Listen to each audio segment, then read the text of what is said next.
امام نے نہیں کہا، اس نے کہا امام کو بیٹھو، امام نے کہا ٹھیک ہے بیٹھ جاتا ہوں، بیٹھ گئے امام. اور جب بیٹھے کہا بیٹے جس طرح ہم پوچھتے ہیں قرآن مجید کے کچھ سورے یاد ہیں؟ کہاں ہیں؟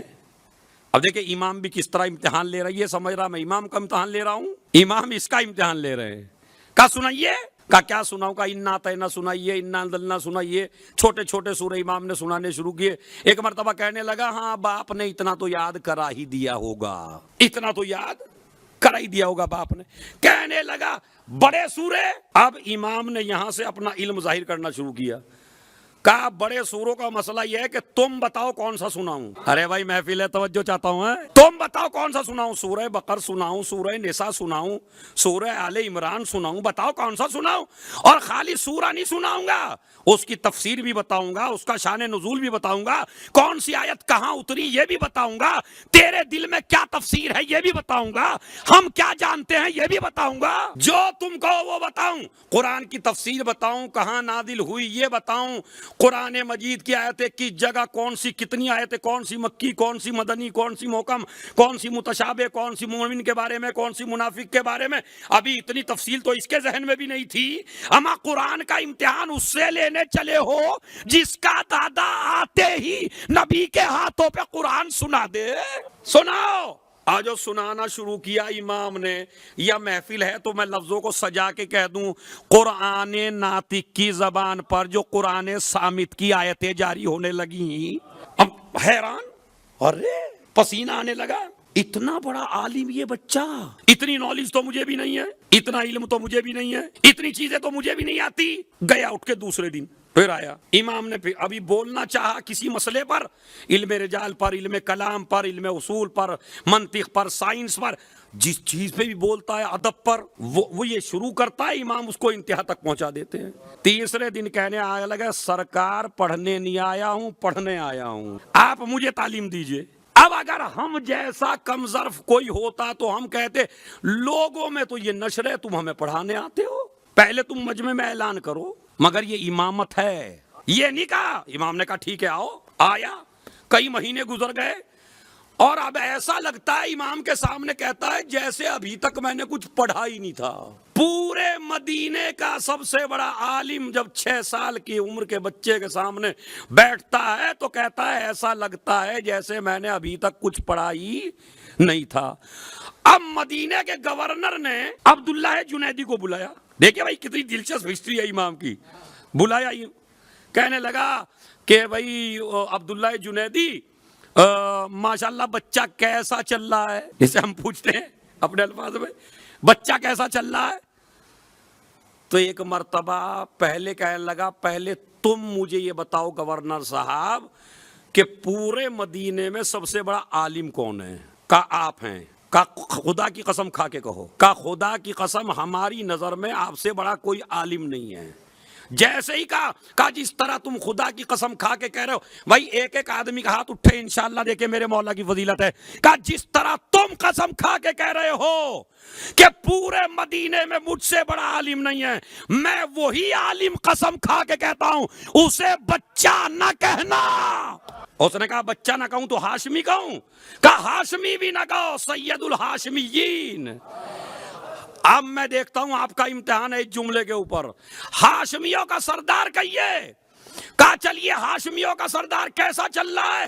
کہا تم کیسا چلنے کی بات کر رہے ہو. واللہ ان الناس یظنون انا اعلمہ، خدا کی قسم پوری دنیا گمان کرتی ہے کہ میں اس بچے کو پڑھانے جا رہا ہوں. میں خدا کی قسم کھا کے کہتا ہوں میں پڑھنے جا رہا ہوں، پڑھانے نہیں جا رہا. میں اس سے پڑھنے نہیں جاتا ہوں، پڑھانے نہیں جاتا ہوں، میں اس سے پڑھنے جا رہا ہوں. اور سن مجھے اتنی نالج ہو گئی، اتنی نالج ہو گئی کہ آج میرا مقابلہ کوئی نہیں کر سکتا، چونکہ میں نے 10 سال کے بچے 6 سال کے بچے سے تعلیم لی ہے. تو یہ ہمارے امام کا علم ہوتا ہے. اسی لیے میں آپ کو ایک اور چیز بتا، آپ اگر مطالعہ کیا ہو آپ نے، چاہے جتنی کتابیں پڑھ لیجئے، امام کی زندگیوں پہ آپ کو کافی کتابیں ملیں گی، لیکن امام کی زندگی میں مجھے کہیں دکھا دیجئے یہ لکھا ہو کہ امام کا استاد کون تھا. بہت بڑی بات میں نے کہی، اگر آپ غور فرمائیں. کسی مجتہد کے اوپر کتاب لکھیے، کہا فلاں صاحب ہیں، ان کا نام مجتہد صاحب کا یہ ہے، ان کے باپ کا یہ ہے، ان کی ماں کا، ان کے استاد کا یہ ہے. بتاتے نہیں بتاتے. ہمارے مجتہد میں بھی جب بیان لکھا جاتا ہے ان کے بارے میں، ان کا استاد یہ ہے. آپ پہلے سے لے کے 12ویں تک کی ہسٹری پہ کتاب پڑھ لیجئے، کہیں آپ کو یہ بیان نہیں ہے ان کا استاد کون ہے. یہ لے کے استاد جب ہوگا جب دنیا میں پڑھا ہوگا. سمجھ رہے؟ تو ان کا کوئی استاد نہیں ہے. اتنے بڑے عالم ہیں. ابو ہاشم جعفری امام کا صحابی ہے. وہ یہ کہتا ہے کہ ہندوستان سے ایک آدمی اس زمانے میں آیا 10ویں کے، اور اس نے جو ہے امام سے ہندی میں بولنا شروع کیا. اب جو امام نے ہندی میں بولنا شروع کیا تو وہ ہندی کہنے لگا مجھ سے اچھی ہندی جانتے ہیں. ابو ہاشم کہنے لگا مولا یہ جو آپ نے اس سے باتیں کی یہ میری سمجھ میں نہیں آئے. فرق کرو پنجابی آدمی ہے، اگر آپ جائیں گے نا امام کے پاس، جب تمہارا امام آئے گا تو آپ کو کوئی لینگویج سیکھنے کی ضرورت نہیں ہے. پنجابی تم سے اچھی بولے گا میرا امام، اردو تم سے اچھا بولے گا، انگریزی سب سے، کبھی یہ نہ سمجھیے انگریزی نہیں صاحب، انگریزی بھی آپ سے اچھی بولے گا. لیکن بندوں کے پڑھائے ہوئے اور ہوتے ہیں، خدا کے پڑھائے ہوئے اور ہوتے ہیں. تو امام نے بولنا شروع کیا. جیسے امام نے بولنا شروع کیا، مولانا میری سمجھ میں تو کچھ نہیں آیا. کہا تجھے بھی عطا کر دیں یہ علم؟ کہا دیجئے. کہا ایک کنکری اٹھائی، کنکری اٹھانے کے بعد 10ویں امام نے اپنے منہ میں لی. وہ کنکری منہ میں لینے کے بعد تھوڑا لعاب دہن لگا.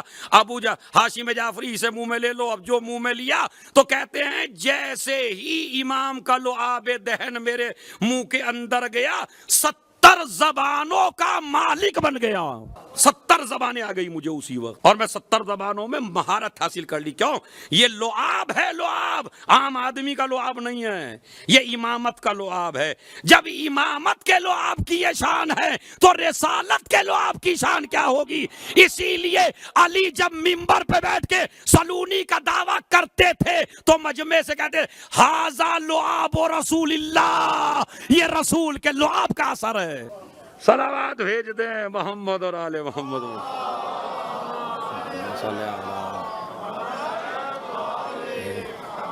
وعجل. یہ عدی تو ہمارا امام 10واں امام.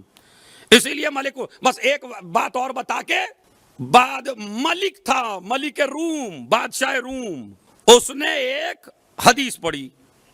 حدیث میں کیا تھا کہ جو کوئی انسان ایک سورہ ایسا پڑھے کہ جن میں 7 حرف نہ ہوں، 7 حرف نہ ہوں، تو وہ آدمی ڈائریکٹ جنت میں جائے گا. اگر اس سورے کو پڑھ لے تو وہ جنت میں چلا جائے گا. کہتا توریت میں ڈھونڈا اس میں نہ ملا، زبور میں ڈھونڈا اس میں نہ ملا، انجیل میں ڈھونڈا اس میں نہ ملا، اب قرآن بھی ڈھونڈ رہا ہوں اس میں نہیں مل رہا ہے. انہوں نے بادشاہ کو خط لکھا، متوکل کو، اور لکھنے کے بعد کہا کہ آپ یہ بتائیے کہ وہ سورہ کون سا ہے. اچھا یہ بیچارے جگہ پہ تو آگے بیٹھ گئے تھے، مگر وہ علم کہاں سے لے کے آتے؟ اب ان کا بھائی یہ بتائیے آپ ہمیں کہ وہ سورہ کون سا ہے. اب سارے علماء کو بٹھا لیا، علماء کی سمجھ میں نہیں آ رہا کون سا سورہ ہے. اچھا وہ 7 حروف آپ کو بتا دوں، وہ سورہ جس میں خے نہ ہو، وہ سورہ جس میں قاف نہ ہو، وہ سورہ جس میں جیم نہ ہو، وہ سورہ جس میں سے نہ ہو، وہ سورہ جس میں فا نہ ہو. ایسا سورہ بتائیے جس میں زے نہ ہو، زے سے قاف شین زوئے یہ نہ ہو. اب سب علماء دیکھ لیے، کوئی نہیں بتاتا. ایک مرتبہ 10ویں امام کے پاس یہ مسئلہ پہنچا. امام نے کہا لکھ کے بھیج دو سورہ حمد. سورہ حمد میں نہ قاف ہے، سورہ حمد میں نہ زے ہے، سورہ حمد میں نہ جیم ہے، سورہ حمد میں نہ سے ہے، نہ شین ہے، نہ زوئے ہے. ان میں سے نہیں ہے کوئی بھی.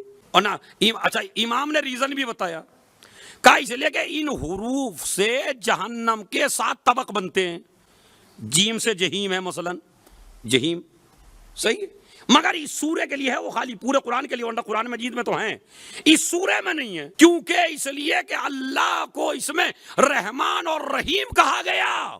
الرحمن الرحیم، وہ اللہ رحمان ہے اور رحیم ہے. اس لیے اللہ نے ان لفظوں کا تذکرہ نہیں کیا جن سے جہنم کی طرف اشارہ ہو سکے. اور تمہارا کمال ہے ایک مرتبہ سورہ حمد پڑھنے سے آدمی جنت کا حقدار ہو جائے تو جو ہر نماز میں 2 مرتبہ پڑھے. پڑھتے ہو نہیں پڑھتے ہو سورہ حمد؟ یہ سورہ حمد نہیں ہے. ہمارے امام سے پوچھا گیا کیا مولا قرآن مجید سے مردہ زندہ ہو سکتا ہے؟ امام نے کہا بالکل. کہا کیسے؟ کہا میت پہ 70 مرتبہ سورہ الحمد پڑھ دو، ہم گارنٹی لیتے ہیں بالکل اٹھے گا. کہا 70؟ کہا 70 مرتبہ نہیں 7 مرتبہ پڑھ دو. کہا 7 مرتبہ. پھر کہا اگر 1 مرتبہ خلوص سے پڑھ دو. اب وہ ایک مر گیا, اس نے 70 مرتبہ 7 مرتبہ پڑھا, پھر 50 مرتبہ پڑھا, پھر 70 مرتبہ پڑھا, مگر مردہ تو زندہ. اب جب نہ ہوا تو آیا امام کی خدمت میں آ کے, یہ کون سی بات ہے, آپ خود کچھ نہیں اس نسخے پہ عمل کرتے ہیں, دوسروں کچھ بتاتے ہیں. آپ نے یہ کیسے کہہ دیا سورہ حمد میں تو 70 مرتبہ پڑھ کے آیا ہوں. امام نے کہا قرآن میں تو وہی اثر ہے, مگر صامت کے لیے ناطق کی زبان چاہیے. اور اس کے بعد کہا کوئی بھی مردہ میرے سامنے لا کے دیکھو. اب جو مردہ آیا امام نے سورہ حمد پڑھا, مردہ زندہ ہو گیا.